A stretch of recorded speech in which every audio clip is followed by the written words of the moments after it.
A paz do nosso Senhor Jesus Cristo. Estamos aqui hoje para mais um dia de leitura. Senhor Deus e Pai, por favor, Senhor, nos guie nesta leitura, Pai, que as Tuas palavras, Senhor, sejam ensinamentos e que entrem em nossos corações e nos direcionem cada vez mais para perto de Ti, em nome de Jesus. Lembrando que a gente está no primeiro livro de Reis, né? Ontem a gente terminou com Baasa sendo rei em Israel e hoje a gente vai começar no capítulo 16, a profecia de Jeú contra Baasa.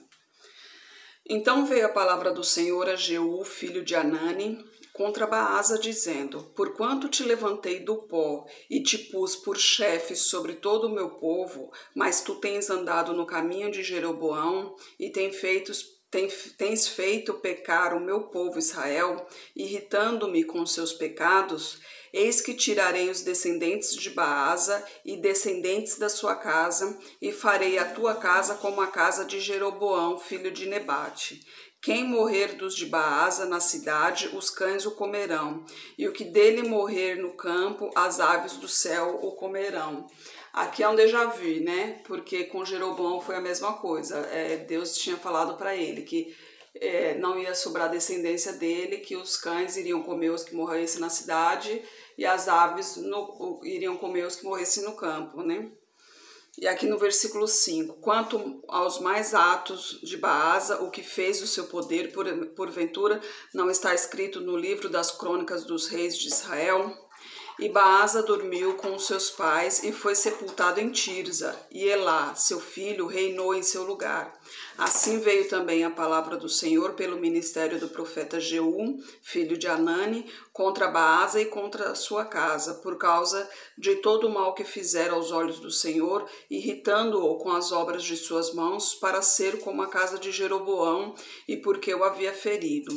No ano 26 de Asa, rei de Judá, Elá, filho de Baasa, começou a reinar em Tirza sobre Israel e reinou 2 anos. E Zinri, seu servo, chefe de metade dos carros, conspirou contra ele, estando ele em Tirza, bebendo e embriagando-se em casa de Arza, mordomo em Tirza, entrou, pois, Zinri, o feriu e o matou, no ano 27º de Asa, rei de Judá, e reinou em seu lugar. E sucedeu que, reinando ele e estando assentado no seu trono, feriu a toda a casa de Baasa, não lhe deixou homem algum, nem a seus parentes, nem a seus amigos. Assim, destruiu Zinri toda a casa de Baasa, conforme a palavra do Senhor, que contra Baasa ele falara pelo ministério do profeta Jeú. Por todos os pecados de Baasa e os pecados de Elá, seu filho, que cometeram e fizeram pecar a Israel, irritando ao Senhor Deus de Israel com as suas vaidades, quanto aos mais dos atos de Elá e a tudo quanto fez não está escrito nos livros das crônicas dos reis de Israel? No ano 27º de Asa, rei de Judá, reinou Zinri 7 dias em Tirza, e o povo estava acampando contra Gibeton, que era dos filisteus. E o povo que estava acampando ouviu dizer: Zinri tem conspirado e matou o rei. Todo Israel, pois, no mesmo dia, no arraial, constituiu rei sobre Israel a Onri, chefe do exército. E subiu Onri e todo Israel com ele, de Gibeton, e cercaram a Tirza. E sucedeu que Zinri, vendo que a cidade era tomada, foi ao paço da casa do rei e queimou-a sobre si e morreu, por causa dos pecados que cometera, fazendo o que era mal aos olhos do Senhor, andando no caminho de Jeroboão e no pecado que ele cometera, fazendo Israel pecar, quanto os mais atos de Zinri e a conspiração que fez, porventura não está escrito no livro das crônicas dos reis de Israel? Aqui Zinri, o servo, né, matou o rei, matou toda a família. Foi uma profecia de Deus, né? Deus falou que não sobraria um da casa de Baasa, e assim foi cumprida a sua palavra. Aqui nos mostra que sempre quando Deus dá uma palavra, essa palavra se cumprirá. Não importa o tempo, porque o tempo para nós é um, o tempo para Deus é outro. Na Bíblia fala que 1000 dias é igual a 1000 anos, é igual a um dia, e um dia a 1000 anos, né? Então tem essa diferença entre o céu dos céus, né, e a terra. e tudo acontece ao tempo dele, né? Na vontade dele, mas sempre acontece. Se ele prometeu na tua vida que vai fazer tal coisa, não se preocupe, se mantenha firme, porque a promessa dele se concretizará. Aí no versículo 15, no ano 27º de Asa, rei de Judá, versículo 21. Então o povo de Israel se dividiu em 2 partidos. Metade do povo seguia Tibni, filho de Ginate, para fazer o rei, e a outra metade seguia Onri. Mas o povo que seguia Onri foi mais forte do que o povo que seguia Tibni, filho de Ginate. E Tibni morreu e Onri reinou. No ano 31 de Asa, rei de Judá, Onri começou a reinar sobre Israel e reinou 12 anos, e em Tirza reinou 6 anos. E de Semer comprou o monte de Samaria por 2 talentos de prata e edificou nele, e chamou a cidade que edificou Samaria, do nome de Semer, por dono do monte. E fez Onri o que era mal aos olhos do Senhor. Fez pior do que todos foram antes dele. E andou em todos os caminhos de Jeroboão, filho de Nebate, como também nos pecados que ele tinha feito pecar a Israel, irritando ao Senhor Deus de Israel com as suas vaidades. Quanto ao mais dos atos de Onri e o que fez e o poder que manifestou, porventura não está escrito no livro das crônicas de reis de Israel? E Onri dormiu com seus pais e foi sepultado em Samaria, e Acabe reinou em seu lugar. E Acabe, filho de Onri, começou a reinar sobre Israel no ano 38º de Asa, rei de Judá. E reinou Acabe, filho de Onri, sobre Israel em Samaria 22 anos. E fez Acabe, filho de Onri, o que era mal aos olhos do Senhor, mais do que todos os que foram antes dele.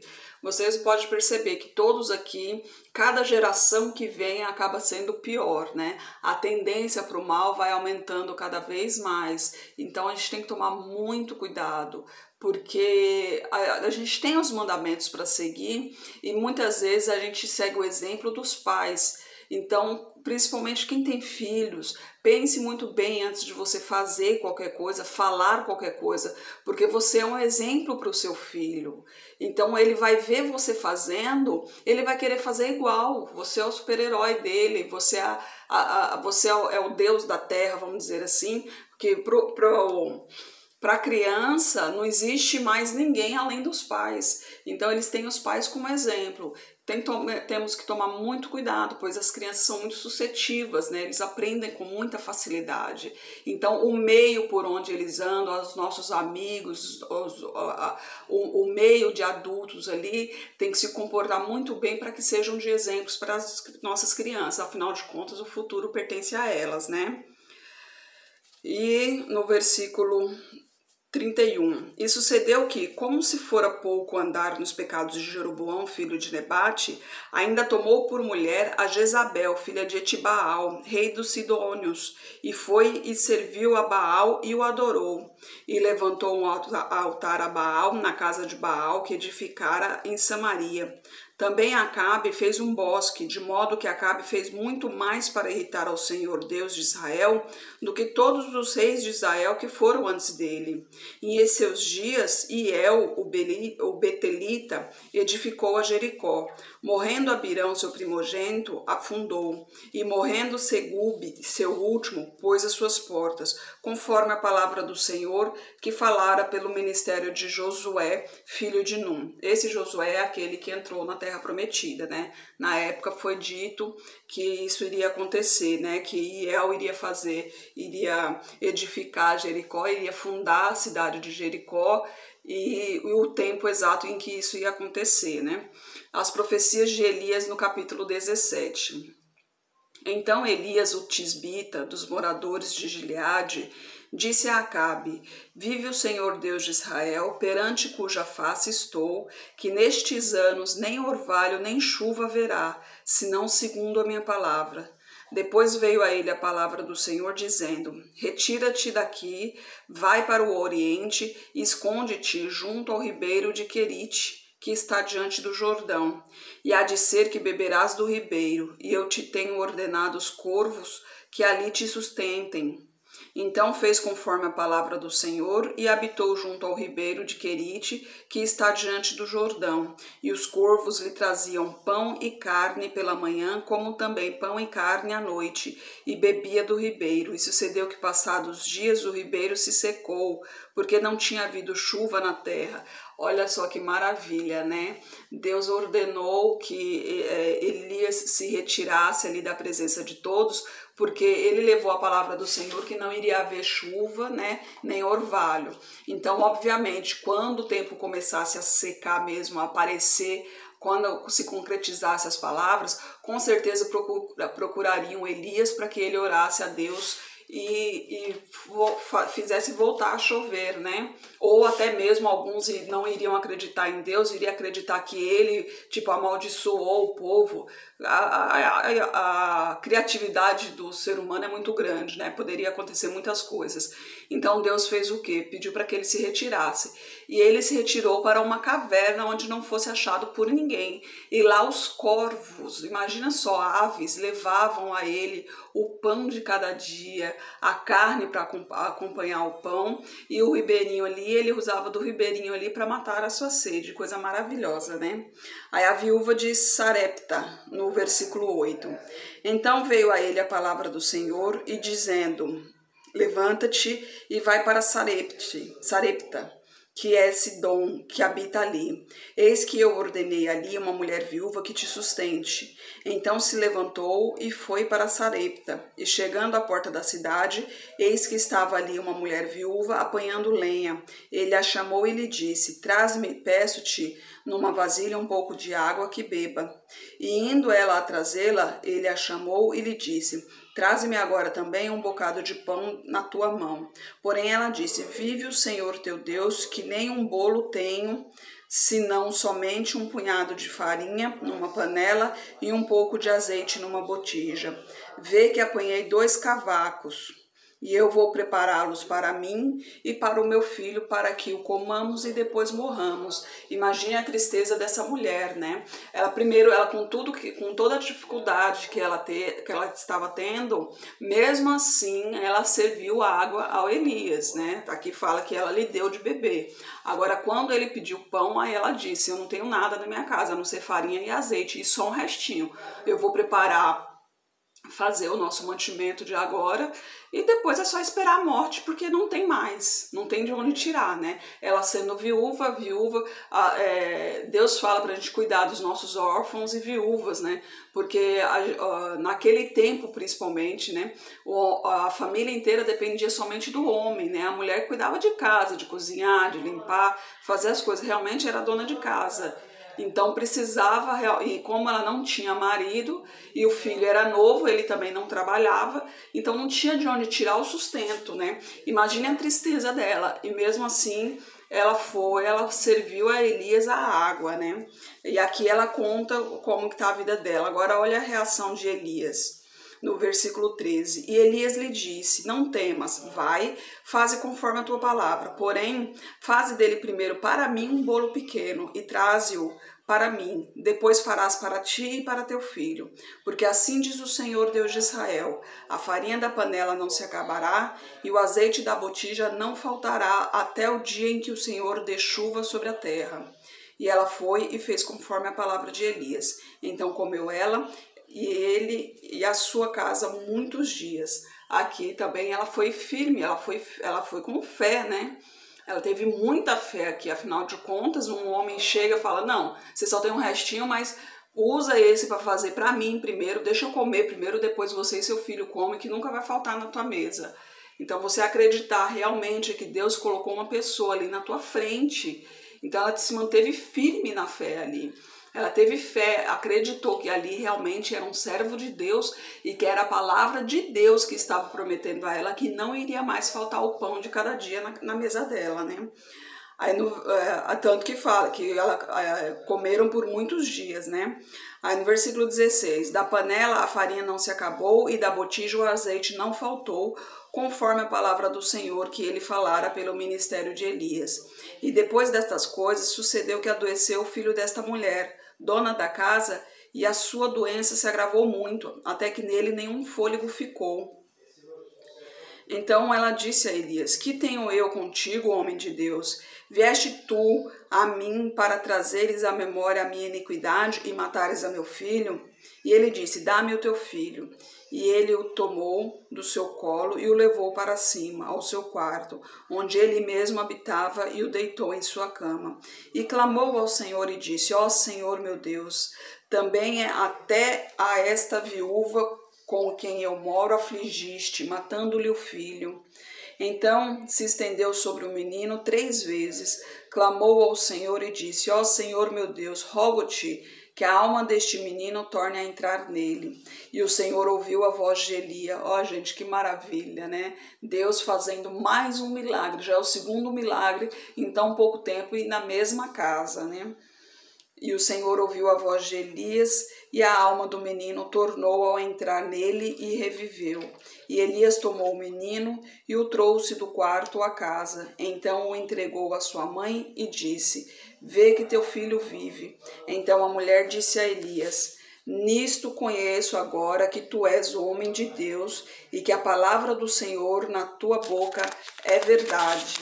Ó, aqui que ela realmente teve a confirmação de que ele realmente era um servo de Deus, porque até então tinha dúvidas em seu coração. Mas mesmo assim ela se manteve firme no caminho do Senhor. Ela não, quando ele pediu para cozinhar para ele primeiro, ela não estava acreditando nele, né? Porque é muito fácil alguém chegar a dar uma palavra para você dizendo que é uma profecia divina, né? Que é uma profecia de Deus. É muito fácil falar em nome de Deus. Agora, ser verdade realmente, ser um profeta de Deus é outra história. E para a gente não pode acreditar em todo mundo. Não estou dizendo também que você também tem que desconfiar de todo mundo. Mas a palavra de Deus diz: maldito o homem que confia no homem. Confiai somente em Deus, em sua justiça, né? E ele fala: seguir somente a Cristo, meu filho, em quem com prazo. Então ele nos dá a direção, né? Que realmente confiança somente em Deus. E ela naquele momento ela teve a confiança em Deus, né? Não no Elias, não no homem, mas ela tinha confiança em Deus, que ela estava fazendo por bondade. Ela tinha só aquele restinho, mas aquele restinho ela aceitou dividir, porque Deus nos ensina a bondade. E com isso, ela vê que com isso aconteceu de reviver o filho dela, né? De reviver o filho. E isso ela conseguiu realmente provar que Elias era um servo do Senhor. Imagine a maravilha, né? O desespero dela, que ficou tanto tempo com pouco alimento, né, na luta ali, na lida com um filho pequeno, e de repente perde o filho, né? Imagine o sofrimento. Mas a alegria dela também foi muito grande quando Deus olhou para ela e trouxe o seu filho de volta. A gente tem que se manter firme, porque a luta é grande, sempre vai ser, não tenha dúvida. Quem serve a Deus tem uma luta muito grande todos os dias, e essa luta começa dentro da gente, porque o nosso coração ele é pecaminoso, ele nos tende sempre para o mal, e isso é natural do ser humano. Então todo dia a gente tem essa briga conosco mesmo. Às vezes é um pensamento, uma palavrinha errada, alguma coisa escapa. A gente tem que vigiar muito, porque a vida não é fácil. Mas Jesus Cristo venceu o mundo. Quando ele disse isso, é para nos animar, porque a gente também vai vencer o mundo. Não por nós, porque a gente mesmo não merece. Nós somos pecaminosos, não merecemos nada. Mas Deus vencerá o mundo por nós, porque o mundo jaz o maligno, o mundo pertence ao mal. Então ele vai vencer o mundo, ele vai destruir o mal, para que um dia a gente possa viver em liberdade e em verdade, sempre na presença dele. Senhor Deus e Pai, obrigada por tua palavra, Senhor, pelos teus ensinamentos, Pai. Obrigada por tua mensagem, Senhor. Esteja com essa pessoa que está orando comigo agora, Pai. Derrama a tua unção sobre ela, Senhor. Manifeste o teu poder na vida dela, Pai. Seja o que estiver lhe afligindo, Senhor, seja em seu coração, seja em seu corpo, seja em sua mente, seja em seu espírito, que todo esse mal caia agora por terra, em nome de Jesus. liberte essa pessoa, Pai. Se ela já estiver no seu caminho, Senhor, que ela seja fortalecida, Pai, que ela seja renovada na fé. E se ela não estiver no teu caminho ainda, Senhor, que ela tenha a oportunidade de conhecer, Pai, o que é servir-te, de conhecer o teu plano de liberdade, o teu plano de salvação, Senhor. Que todo o mal seja rasgado agora em nome de Jesus. Que Jesus Cristo esteja em seu coração e que Deus abençoe.